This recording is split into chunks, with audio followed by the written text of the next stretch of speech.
ele. Ele deve ter arranhado a Ivy muitas vezes. Magoou! Magoou! Pessoal, resenha de hoje é resenha de um livro de continuação, tá, galera? Então, como eu sempre faço, spoilers do livro anterior para vocês poderem entender em que pé tá esse livro, tá? Vou fazer a resenha do livro Mistborn, As Sombras de Si Mesmo, tá? Primeiro não. Segundo livro da Segunda Era de Mistborn, autor Brandon Sanderson.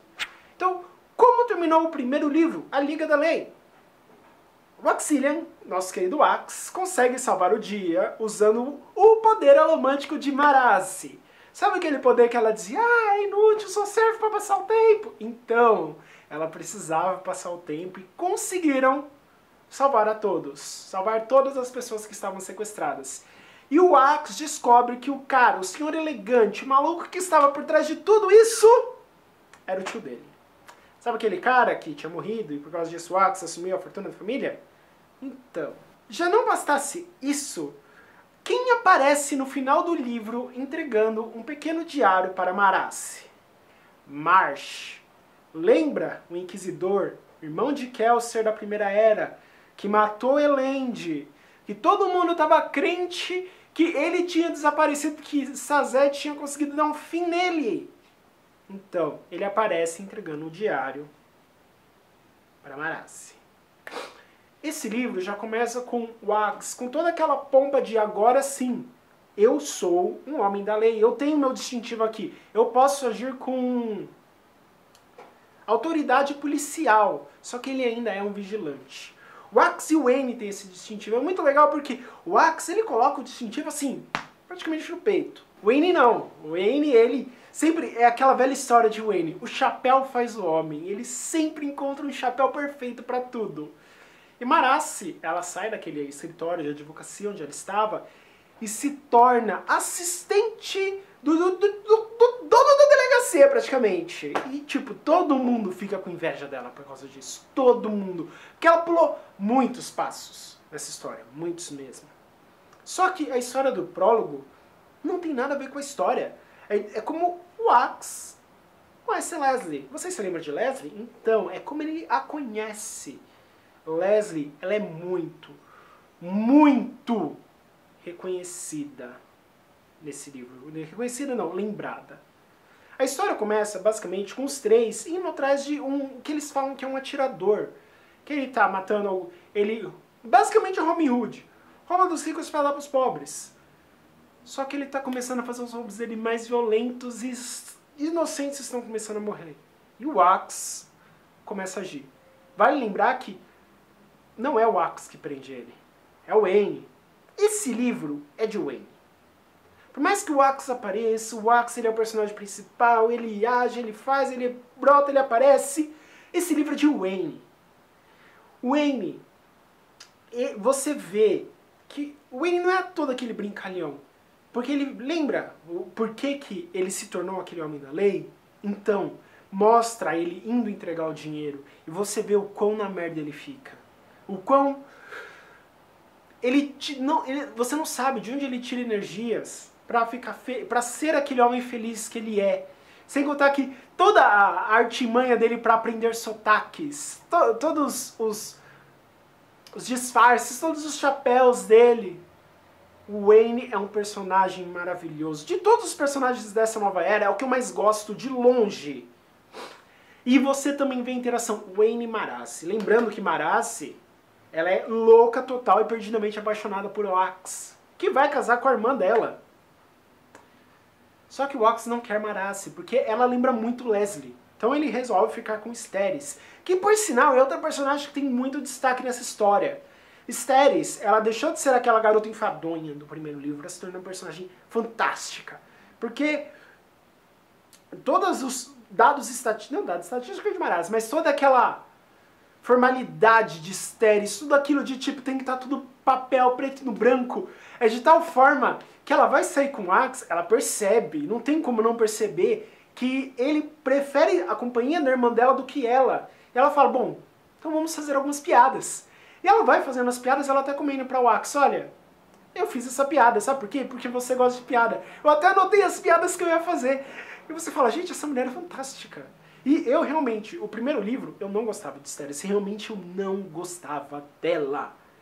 Mas nesse novo, eu adorei. Sem contar que o Aenys odeia a mulher. Mas vamos lá. Estão tendo alguns assassinatos nesse livro. Assassinatos hemalúrgicos.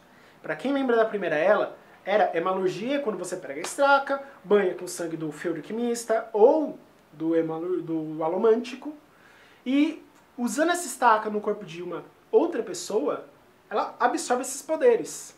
E é aí que nós somos reapresentados aos Kandras. Tensum aparece. Aparecem outros Kandras nessa história e você fica, gente, eles voltaram, mas peraí. Os Kandras eram controlados pelo Senhor Soberano. Quem controla agora os Kandras? A gente tem o retorno de um personagem que, pelo menos pra mim, era muito querido na Primeira Era. Eu não vou dizer quem é, não vou dizer como, não vou dizer porquê. Porque quando o personagem ele efetivamente aparece, ele fala, sou eu fechei o livro e falei, ele apareceu, legal, ele apareceu.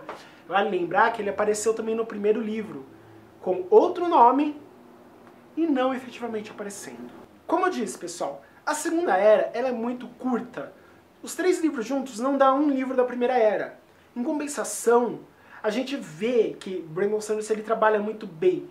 Sem contar que é uma outra característica que eu gosto de dizer. Você vê que a história é muito boa, quando o principal foco, vamos dizer assim, a principal magia daquele mundo, ela aparece pouco, porque nesse livro realmente a alomancia aparece muitíssimo pouco. E mesmo assim a história é maravilhosa, a história se destaca acima das outras. É o caso das Sombras de Si Mesmo. Porque tem os seus casos de hemalurgia, de angulação, empurrando, puxando e os Brubbles, só que mesmo assim não é tanto quanto no primeiro livro, nem tanto quanto a Primeira Era. E mesmo assim, o livro se destaca muito, especialmente pela parte de investigação. Eu vou dizer essa parte, se vocês considerarem spoiler, me desculpe. Mas o assassino, eles descobrem logo no começo da história que é um Kandra. Como demônios a gente vai conseguir pegar um Kandra?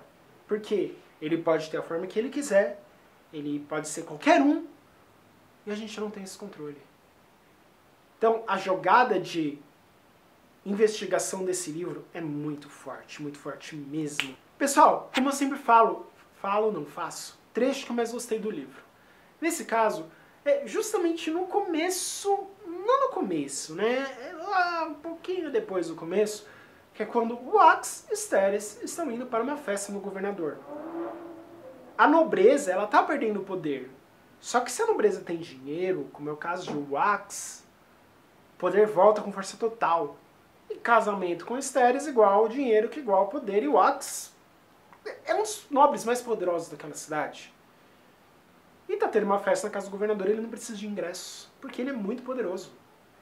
E tá tendo aquele puta daquele trânsito. Por quê? Teve um assassinato, vamos proteger o governador. E o Wax, ele usa seu poder alomântico para carregar Steris. Steris, ela aceitou que o Wax é um vigilante. E você vê ela maravilhada com o voo. Detalhe importante, tá, galera? Que eu esqueci de falar. Isso é muito importante mesmo para todo mote da história. É Revolução Industrial.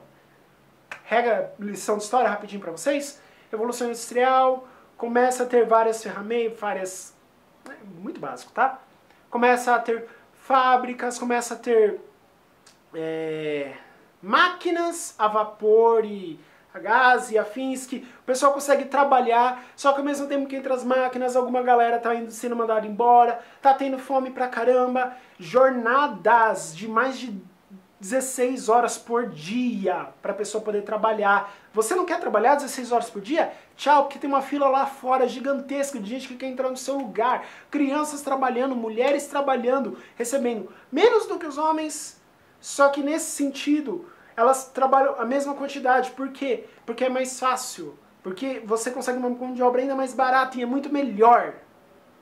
E isso está transformando a cidade de Elendel num... Não tem outra definição. Está transformando a cidade de Elendel em uma baita de um caldeirão prestes a explodir. Pessoal, esse é o vídeo de hoje. Espero que vocês tenham gostado do vídeo. Se vocês gostaram, curte, compartilha aí embaixo. Sendo alguma motorista que vocês querem, vocês sabem que eu corro atrás, que eu dou um feedback pra vocês. Pessoal, até a próxima!